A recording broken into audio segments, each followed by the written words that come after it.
So, War Witch. So this was the second film done in the Democratic Republic of Congo in the last 25 years, from what I Really? read. Yeah. I didn't know that. It was an amazing experience, really, the experience of a lifetime to be there. Learned so much from the people there and about with their courage and their fearlessness. And at the same Now, time, yeah, it was a challenging place to be in to film. because there are still conflicts over there, right? When you were filming the movie. Yeah, there was. We couldn't move away too much from the capital, and we were working with armed personnel to protect us. During Um, filming. yeah, during filming, and there was a Jesus. lot of logistics to make sure that everybody was safe. At one or two points, you never. Sometimes you don't plan for some things, and sometimes the security wasn't handled as well as it should have for one or two reasons, for one or two points, and I don't want to go into details, All right. uh, but uh, but yeah, it's like you're in close to a military zone, quote unquote. So you got to be careful, and I guess sometimes we weren't aware of the danger because it doesn't happen until it happens, you know. Right. But at the same time, there was an urgency to live that we were reminded of this urgency to live by the moment. That was great when we were working with the locals.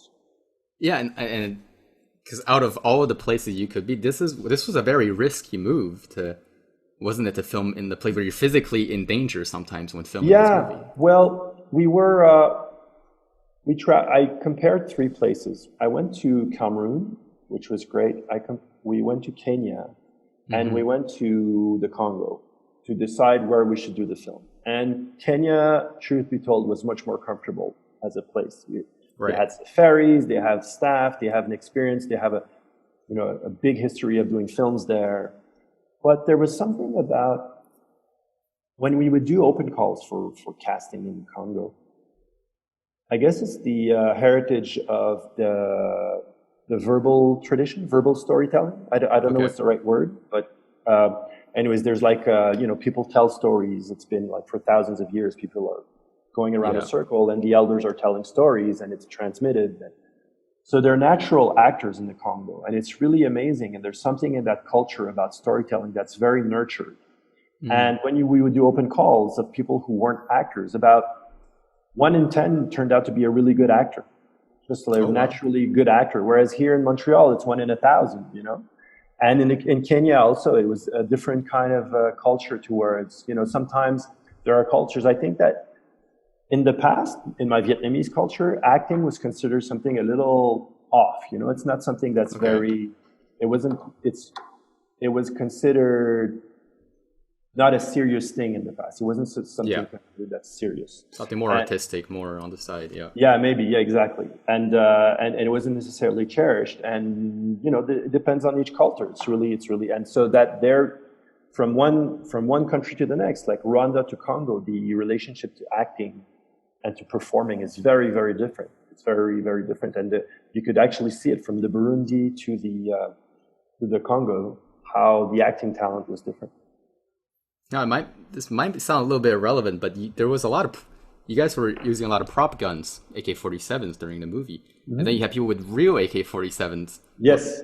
Yeah, that was something that was something very complicated actually to bring the guns in, which is normal. Luckily, it was hard to, you hope that it's hard to bring guns into the Congo. When I read about it, I got scared because what if they mixed up the guns somehow? Oh no, no, that's like when you're going to a shoot with the weapons, it's very, very, very well organized. You got Right. a weapons wrangler and his assistant, and like nobody touches a weapon until that guy has validated. Mm-hmm. Even if he knows it's a fake gun, he still presses on the trigger to make Thank sure. God.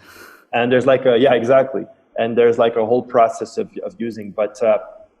Yeah, you think that blank bullets actually are very safe, but they're especially for AK-47s, they're quite dangerous. Like there's still like dust of burning Right. gunpowder that can come off of the gun, and it can hurt somebody.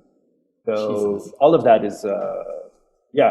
I remember at one point there's a story where one of the bigger scenes where we were using AK-47s, we about 30 guns were going to pop at the same time, and 30 AK-47s, which is it's very, very loud. I'm naive about guns, and I don't use guns, and so I didn't know about that. But if they're so loud that just staying like 15 seconds next to an AK-47, you can really hurt your ears. That's how loud they are. So we had that thing, but we had to tell the radio and the television people. We had to announce to the population via radio and television that. Oh, because you're not too far from like urban areas. Yeah, exactly. So people can actually hear.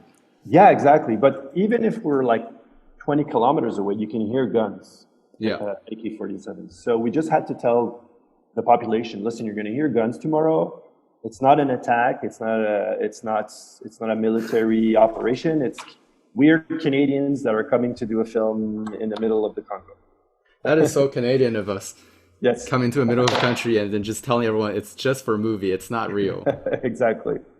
I guess we're very lucky to be in that situation. Yeah.